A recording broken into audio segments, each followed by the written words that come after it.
1 John chapter 4, verse 1 of the ESV Bible says, "Beloved, do not believe every spirit, but test the spirits to see whether they are from God. For many false prophets have gone out into the world." So Lord, you're saying that gullibility is not a Christian virtue. We believe what we believe because of good evidence. And the devil's primary job is to deceive people. He's a liar and the father of lies. Revelation 12:9 says that he's deceiving the whole earth. I remember when Paul warned Timothy that men would follow deceiving spirits, seducing spirits. The spirits try to seduce us away from truth. That's why you want me to test them, examine them carefully, at least on the issues relating to you and who you are.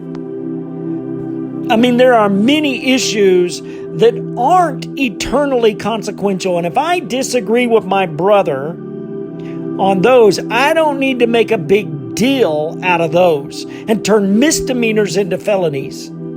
But it is a felony if it's against who you are. Verses 2 through 4 says, "By this you know the Spirit of God. Every spirit that confesses that Jesus has come in the flesh is from God. And every spirit that does not confess Jesus is not from God. This is the spirit of Antichrist, which you heard was coming and now is in the world already." Little children. So you're reminding me that this is a family issue. I'm in your family. I'm your child. You are from God and have overcome them, those seducing spirits that try to lead me away from truth. For he who is in you is greater than he who is in the world. Father, as your child, I have more confidence in your ability to keep me than in my ability to be deceived.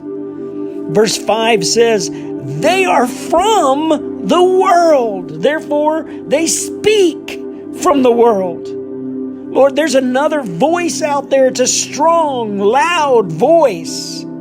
It's the way that seems right to a man, but it leads to death.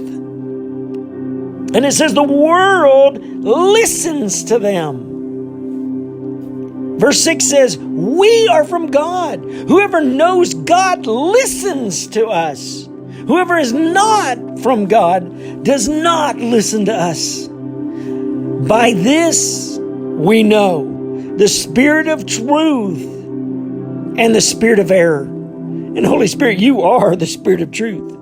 Verses 7 and 8 says, "Beloved, let us love one another. For love is from God. And whoever loves has been born of God and knows God. Anyone who does not love does not know God, for God is love." So that way that seems right to a man is a selfish way, but love is selfless. And the more I know you, the more selfless it makes me. And verse 9 says, "In this, the love of God was made manifest among us, that God sent His only Son into the world so that we might live through Him." Wow, Jesus, this is so powerful. The way that God shined His light of love in me was when He sent you. Before that, there wasn't light. Your love wasn't revealed. That's the part that was missing. It doesn't matter if nobody ever says, "I love you." You came and died on the cross. That is the I love you. You sacrificed yourself for me no matter where I was or what I was doing, who I was at the time. You came and you believed the best in me and deposited your life into the earth so I could have life, even though I was lost and yet a sinner. I can't find love anywhere else. I was looking for love in all the wrong places. It doesn't even matter if my parents never even said, "I love you." faith says that you came, you died for me. That's amazing. No one ever died for me that I'm aware of. No one ever unconditionally removed every mistake that I've ever made. No one ever purposed to give me the kingdom. I have to meditate on that and understand your love, or I could end up giving myself permission to not receive your gospel because I'll say, well, it's just hard because I never had love in my life. The truth is most people didn't. But your gospel is greater than that. I get my eyes on you and you shine your light of love on me. So the measuring stick of love is when you were crucified.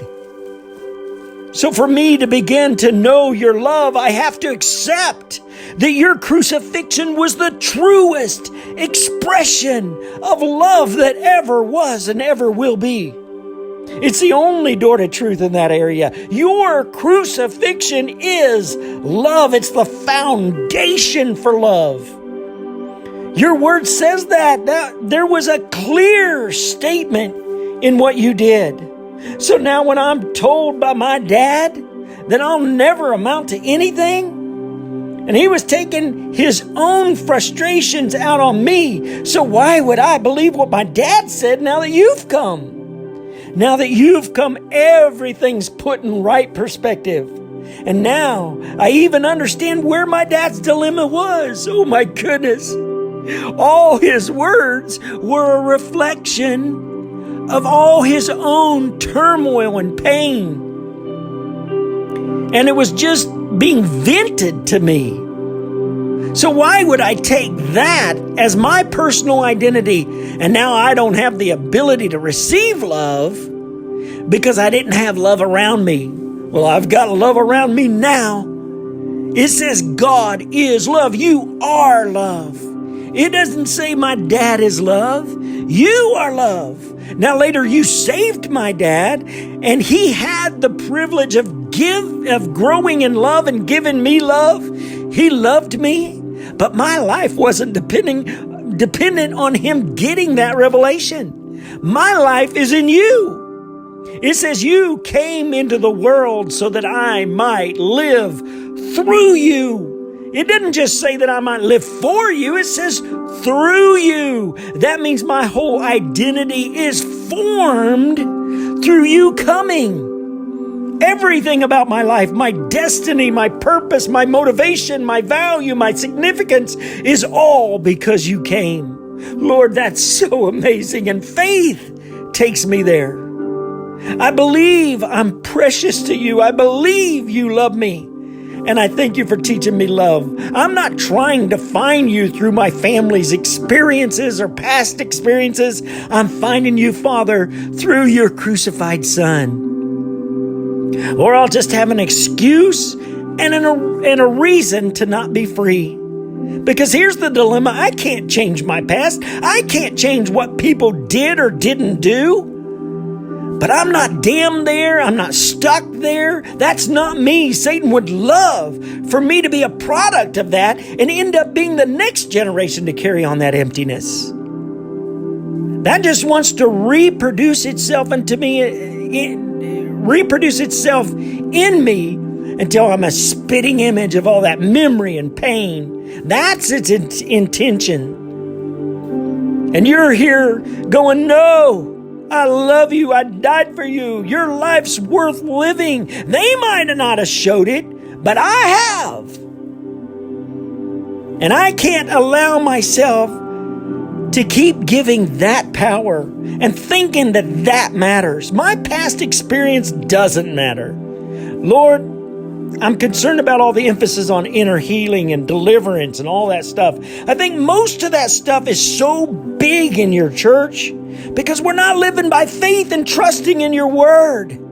I already have the answers. But we're waiting to feel different. No, I believe different. And as I believe different, I begin to feel different.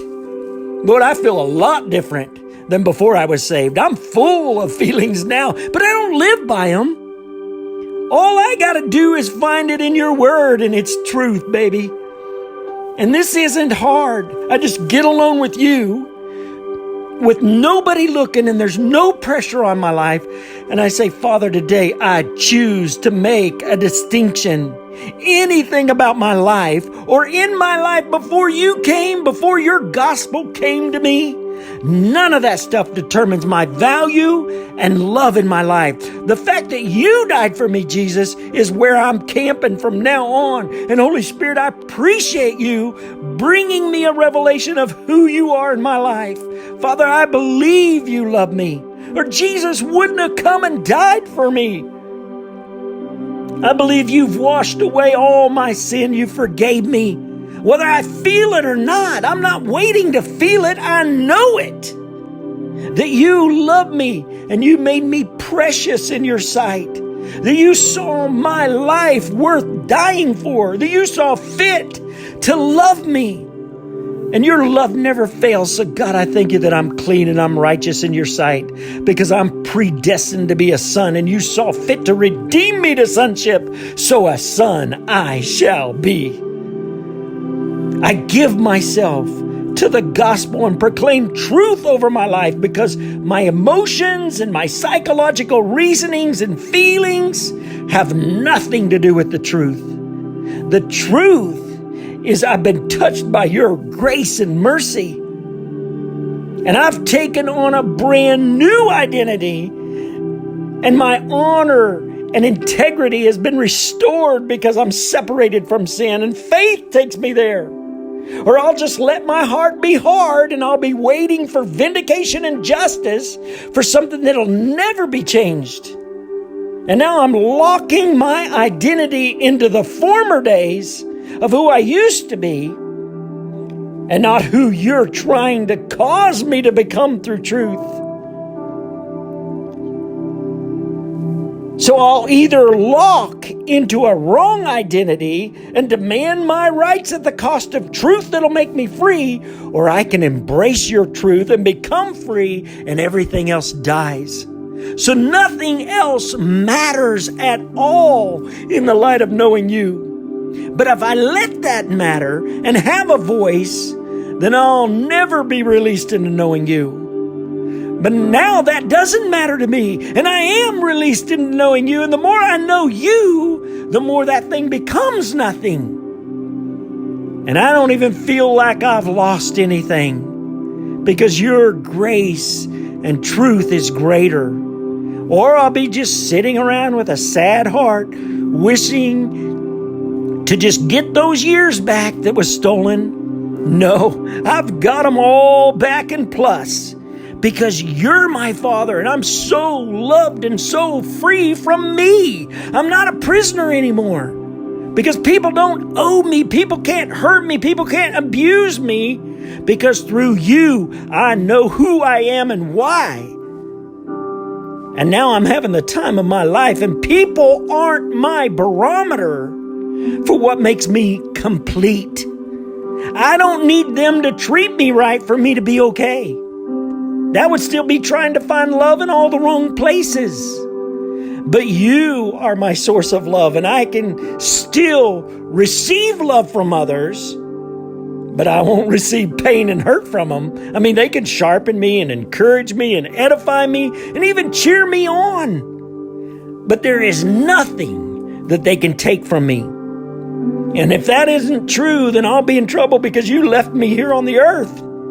But you gave me a new perspective that keeps me while I'm here on the earth. In Matthew 16, you said that I first must deny myself. So to come to you, I have to first deny myself, or I'm not truly coming to you. I've got to come to you, realizing that I'm my biggest problem. Because of the way I see and expect and demand, and I have a lot of rights. If I'm not denying myself, I have a lot of opinions and first impressions and the right to avoid certain people. And I'm driving the car, and I'm living the way I've always lived, but I call myself a Christian. But I'm still full of my rights. And that's why people can still violate me and offend me and break my heart.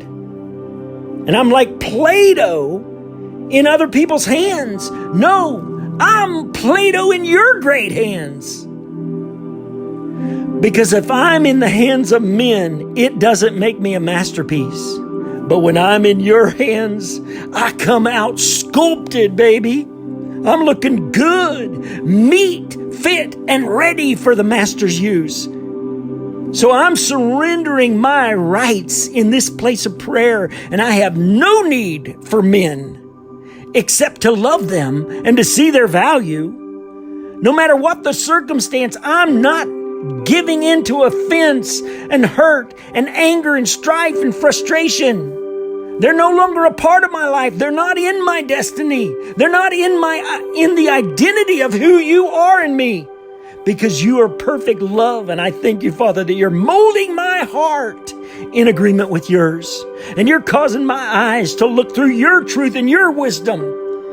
And Father, I just thank you that you're forming love in me, and I'm just choosing love.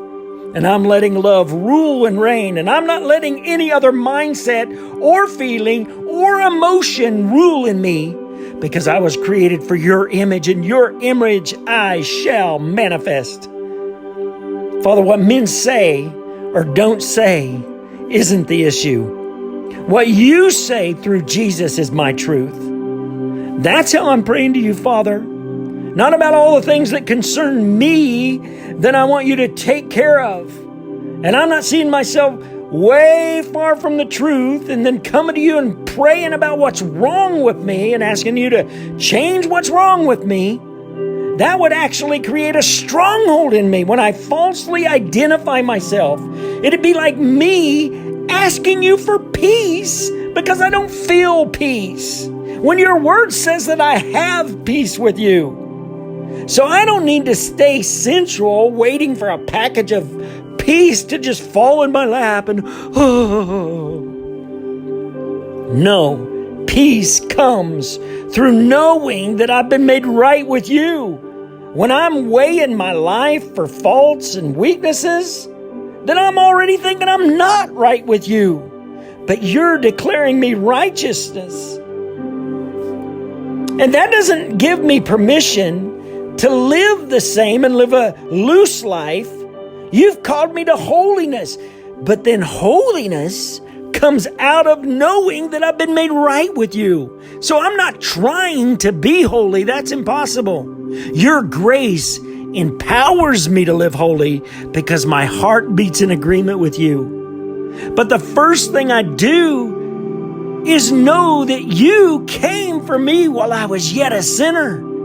So if you did that, then anything I stumble into along the way probably doesn't bother you that much, because I was a sinner when you came to me. And I'm not a sinner anymore. I'm a son. And I'm growing in your perfect love. And it's making me more pure. And the pure in heart will see you. And your righteousness is producing holiness in my heart. And I'm not trying not to sin. I'm enjoying being a son. And being a son empowers me to live like a son. And if I was to stumble today, being a son would make me run to you and jump on your lap and thank you for who I'm becoming, and how that was not who I am in you and who you are in me. And I thank you that for your amazing love, and how your blood washes me, and how clean I remain in you, and you're making me wiser now and sharper now and smarter now. And I thank you for the light that's in my life. Lord, what other way is there to respond to you when I stumble? I'm not going to say, dumb me. Oh, Tom, you ought to know better by now. I've been a Christian for most of my life and I'm still doing that? Man, I'll never get it. That's the counsel that tries to go through my mind, but it doesn't come from your wisdom. And I think that I'm holding myself accountable when I say that. Oh, you dummy. When will you ever gonna get it, you know? All these voices. Well, I don't even think you actually do love God. You say you love God, but if you did, you wouldn't do that. You wouldn't act like that. And now Satan's in there. And it just sounds like it's one big voice in my mind. but it doesn't produce life and it doesn't help my identity. So even if I stumble, I'm going to run to you and leap on your lap because you're my Father and I'm your Son and I have a relationship with you. And I'm not going to try to run and hide and put fig leaves on and try to cover my sin when I can't. And I'm not going to live naked and ashamed when you robed me in righteousness and you clothed me so beautifully. It's what you've done that identifies me, not what I've done. So I'm going to camp there and I'm going to live there and there until that becomes my stronghold. And I'm not going to let anything keep me from receiving your love in that truth. Because you came for me while I was yet a sinner. I was totally a mess. I intended wicked things at times, evil things, selfish-driven things. My heart was a mess. But I'm not still a mess. My heart's been touched by truth. And because of your gospel, my heart cares now. And I appreciate what you're doing in my heart because years ago, I didn't even care. But now I do because your truths come to me and your truth is that I don't want to live less than you. I don't want to live in weakness and a continuing cycle of sin. I just want to live as your boy. And I just thank you that you love me. You see my life as precious and valuable. And you're making me wiser. You're working your wisdom in me. You're working your love and truth in me. And that's freedom. And I thank you for the way you love me. So I don't have to look in the mirror and think, oh, you're such a loser. Even if the voice inside my head is telling me that, that's not who I am. I'm your son, and that's who I want to be, and I receive your love, and I'm not ashamed of this gospel. It's your power unto salvation, because in it, righteousness is revealed, and you qualified me to be yours. And I thank you for working your wisdom in me, and you're pouring yourself into me in such a way that my life is lived righteous. And I accept that I've been made clean.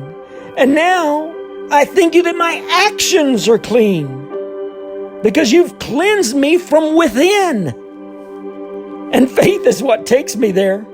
I'm not waiting to go there because I'm waiting to change first. The gospel changes me. I'm changed along the way. I don't have to live insecure or pray from a place of works and demeaning myself. Father, I so thank you for the light that's in my life that's teaching me what I'm seeing as I go.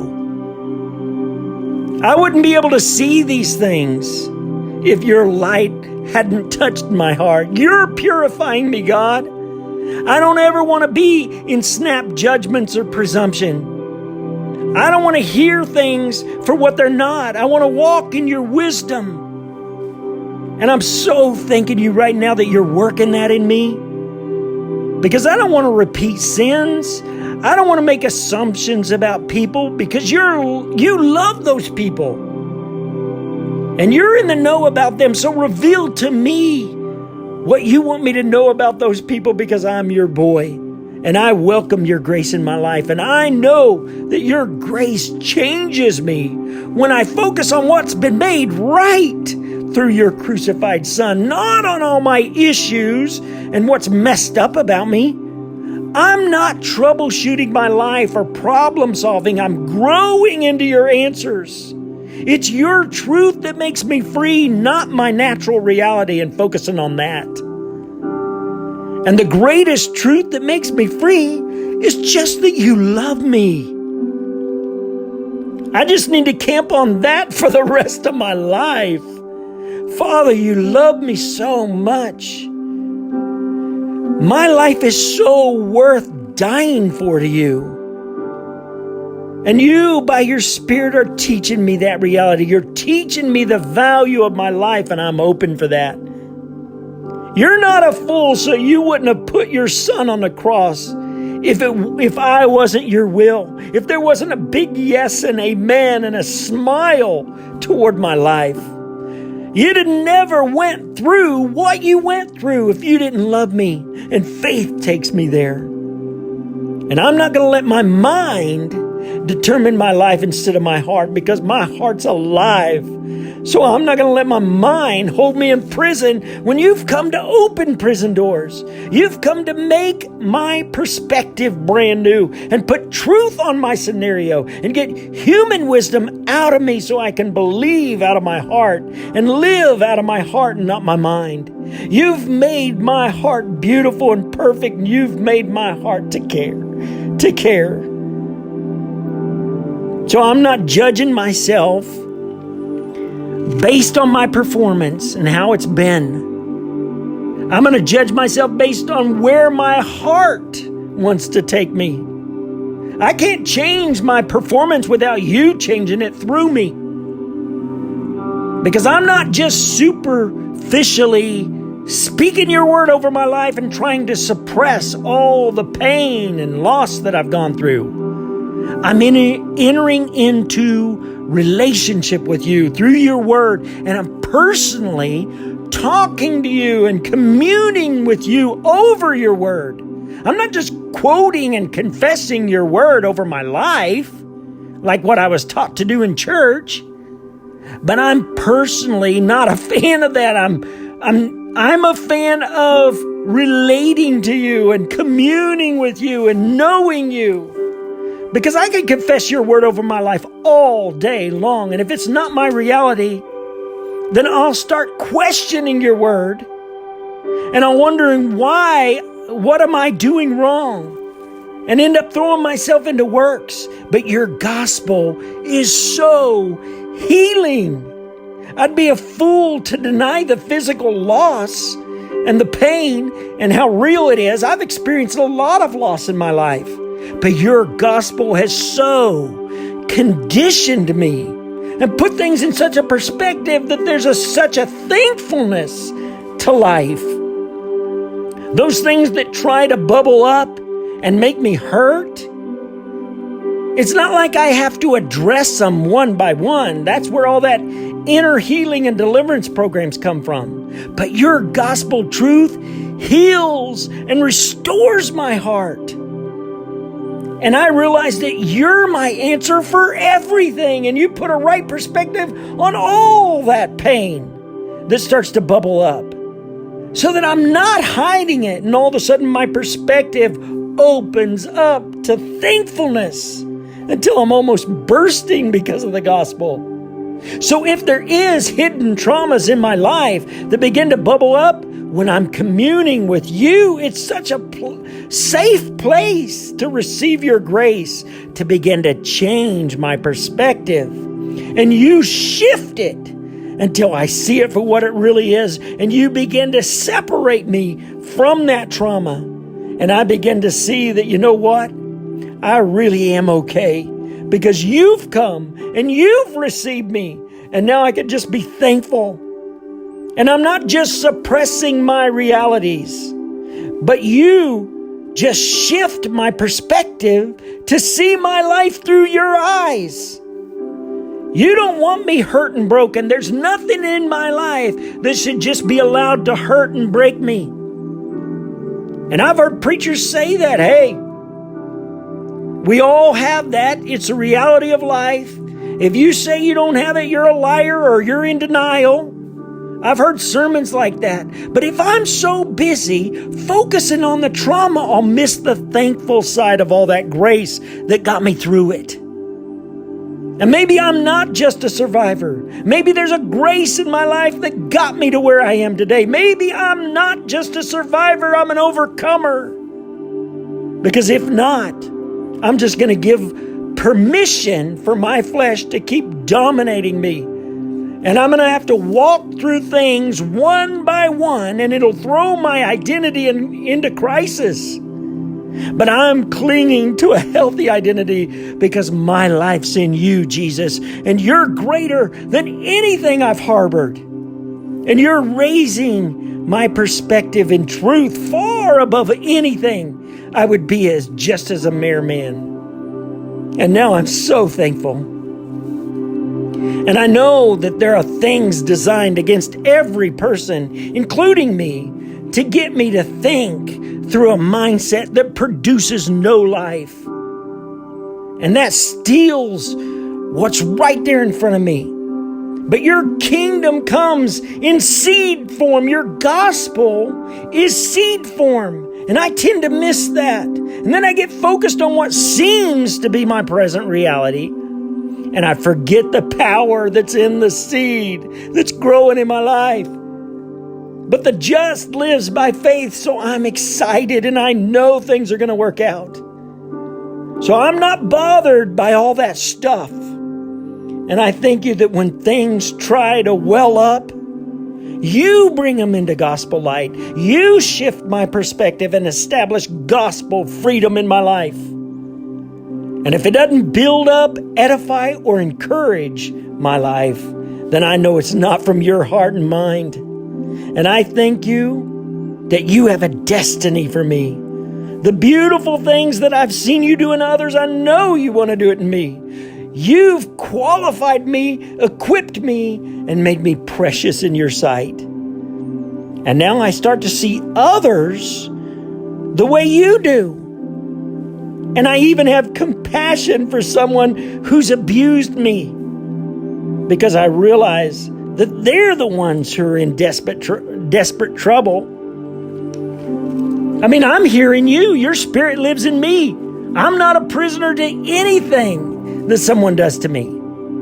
I've been chained to righteousness. I'm born again. I'm a man of God. And that person's still alienating people. Their whole identity is in crisis, and years of their life have been robbed from them. And through your love, I can see where a person really is. And it isn't what they did to me or against me. It's what has deceived them and robbed them. I mean, wasn't that your heart towards me? You weren't on your throne going, man, I can't believe this. I created Tom in my image, and look what he's doing. And there he goes again. You didn't do that. And I was created in your image, and I'm supposed to manifest you. So I'm not going to embrace the right to be hardened and hurt, because then I'm guaranteeing that those things remain and stay alive. But when I surrender to you and bring grace and mercy and love into it, then I release your healing process. I remember, Jesus, when you said, as the Father sent me, so I send you. And you breathed the Holy Spirit on them, and you said, if you forgive the sins of any, they'll be forgiven. But if you retain the sins of any, they'll be retained. That's a peculiar verse, because I never have your permission to be in unforgiveness.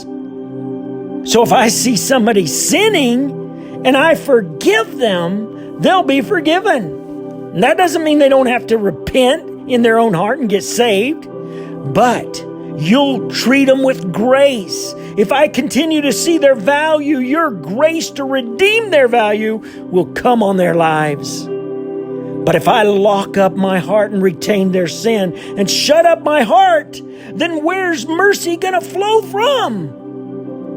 If I'm your body in the earth, so I should never harden my heart toward men. I should never hold people accountable to the place where I cut off their identity, because you never cut mine off. So I forgive their sins, and the way of mercy is seen, and your goodness is seen. And they'll see my good works, because I'll give a cup of cold water to my enemy and heap coals upon their head. And I'll pray for those who persecute me, and I'll actually give to those who despitefully use me. And I overcome evil with good, and I tone down a harsh word with a kind word. Because I'm not alive unto myself, I'm alive unto your image, and I'm manifesting you to the world. So I yield myself to you and become willing,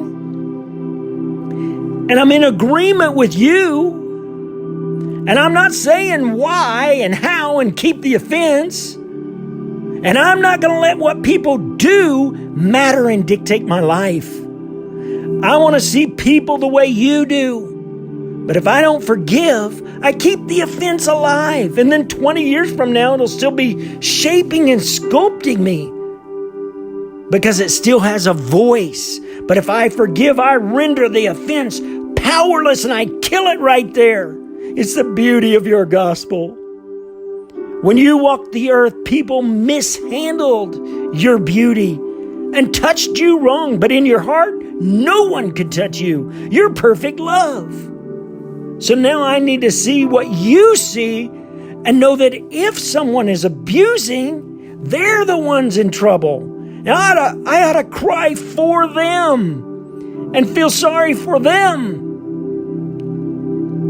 And when I see that in your light, it's easy closure and resolve. It's not something I have to work through and process. Your light just comes on it and I say, oh my goodness, there's such a light that even if my wife is found with another man, my immediate response doesn't have to be, how could you do this to me? My response could be, oh my goodness, what has gone so wrong that would allow you to be in that place? Why would I need to be hurt and be the victim? You said the ruler of this world comes and he has nothing in me. Satan couldn't touch you because you're love. Love takes no account of a suffered wrong because it doesn't seek its own. Love seeks the highest best of others. So I wouldn't cry for myself. I'd cry in mercy for my wife. I don't have the right to be offended or abused or have lines that people can cross. When do I just become loved because you came? And that's why what people say or don't say sometimes is so painful, because I'm still looking for love from others. But I was made in your image, and your image isn't just your appearance or even what you do. It's who you are. So when you made man in your image, you made him just like you. Same heart, same love, same capacity for love. When you looked at Adam, you saw your same qualities. That's why I'm to behold in a mirror the glory of the Lord. I'm being transformed into your image. My face is unveiled, and I look and see your nature, your love. My created value is to love. That's what I'm being transformed and redeemed back to. So now I'm not alive for me, I'm alive for others. And when man sinned, he got cut off from you. But your love never changed. It was man that became selfish and self-conscious rather than God-conscious. And all of a sudden, everything lost its identity and value, and I became the most valuable person to me. I became self-preserving, self-protecting, self-defending, and I became a God unto myself. The day I ate that tree, I became like God. I was the God of my universe. That was the nature of the serpent's deception. He made me think I was lacking something. And boy, did I obtain something that you never created me for. I was created to love, and all of a sudden now I'm in desperate need of love because I'm cut off from you, the source of love. But now, to know your love is to be filled with all your fullness. Now all of a sudden, no one owes me anything. I owe no man anything but to love. My whole perspective and motive and purpose for life and my whole created value, everything about me has shifted now because your gospel came. It brought light to me. And now I see it for what it is. And now, in this secret place, I commune with you, and I realize why you created me. And everything I see in you, I become. Lord, I'm willing to let things go. I'm willing to release men of accountability because vengeance is yours and you will repay. So I just take on your nature. I'm willing to become love. And not one action that they commit will be able to rob me of my created value and my ability to see them through your eyes. If I'm created in your image, why would I make them God and make them Lord over my life by giving them that kind of power?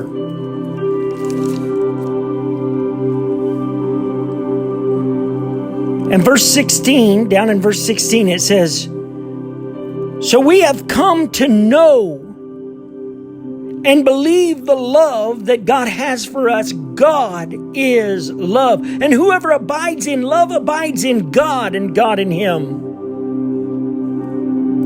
Wow. That means you become my identity. You become my reason for being. I don't go to church because it's Sunday. I gather together with those who are becoming one in you. We're family now. We're sharpening each other and edifying each other, and we have the same faith and same goals and same purpose. We wake up for the same reason. We want to look more like you when we leave each other so that now we can carry more influence for your kingdom. Or I can just get in the rut of saying, well, I need to go to church, and I probably ought to read my Bible. And it becomes a Christian duty, and prayer is a Christian duty instead of communion with you. It's not a work. It's talking to you. You're amazing. Thanks for loving me. Thanks for seeing me clean and pure. Thanks for seeing purpose and potential in me and not even one weakness or failure. So I yield to you. And so your grace can make me all that you want me to be. Thank you for causing me to see the value of people. And verse 17 says, by this is love perfected with us, so that we have confidence for the day of judgment. Because as he is, so also are we in this world. Lord, it doesn't say that I have fear of condemnation and torment. It says I confidently face the day of judgment. And the reason why, it's because all that Jesus now is, so are we in this world. Wow. You're love, so I become love. You're God's son, I become a son. You're anointed by God. Remember Acts 10:38, you were anointed by God and you went about doing good and healing all that were oppressed of the devil. Well, I've been anointed too, until my cup is running over, like David said in Psalm 23. Everything that you are, I'm becoming. And the main thing that I'm becoming is love. And when love has reached its full expression in me, something happens. I face the day of judgment confidently, because your heart has become my heart. Your ways have become my ways. I've become one with you, and I've totally accepted the identity that you granted me. And now I'm not ashamed anymore. And verse 18 says, there is no fear in love, but perfect love casts out fear, for fear has to do with punishment. And whoever fears has not been perfected in love. Lord, this is declaring that it is possible for the gospel to cause me to live without fear. So it becomes of the highest importance that I begin to understand your view of me, Father, through your Son, to understand that you made me righteous and that it's not anything that I'm doing, but it's what you've already done. Like what it says in Colossians 1:22, that there is nothing between me and you see me as holy, flawless, and restored. If indeed I continue to advance in faith, assured of a firm foundation to grow on. So the only thing that could ever change that is me failing to agree and believe when I start looking in the mirror and falsely assessing my life, when I start taking on yesterday's identities and regrets, even a slip in the flesh or a moment of weakness, if I take that so personal that now I'm weighing myself through my actions instead of grabbing a hold of yours and letting strength come back into my life and maturing me and making me wiser and sharper and smarter and sanctified from that moment of weakness. Because what I'm tempted to do is make my weakness huge. But I need to make your gospel huge. Your finished work is so huge that it trumps everything, and it takes me to the finish line. So, verse 19 says, we love because He first loved us. Father, I love You because You've always loved me. You wanted me. You created me with a perfect design and plan. I'm so on purpose. You never changed Your mind about me in spite of all my weaknesses and misunderstandings and my reactions to life. You still never changed Your mind about my value or destiny. Instead, You wooed me and You came to me and You drew me and You turned my heart to You. And the whole reason is that Your image of love might be revealed in me. It's the reason I live, so why would I live for anything else when I'm created for love? That's why verse 20 says, if anyone says, I love God and hates his brother, he's a liar. For he who does not love his brother, whom he has seen, cannot love God whom he has not seen. Lord, most people would think just the opposite of that. They would think that it's easier to love You, whom we can't see, than to love my brother, whom I can see all his faults and how unlovable he can be. And if love was just affections and thoughts, then that would make sense. But to You, love is laying down my life in service. And my brother in front of me who has needs, it's visibly obvious to me how to serve him.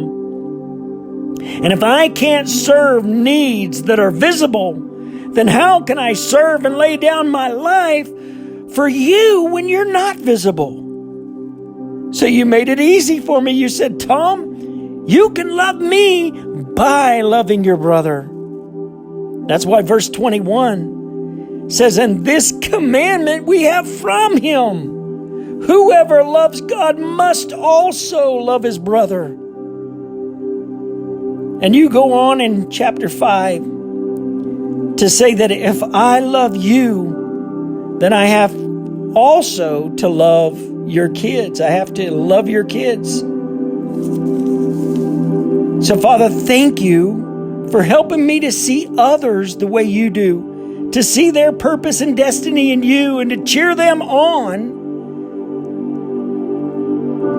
to that purpose and serve them until they reach that destiny in You. Thank You for fathering me in 1 John chapter 4.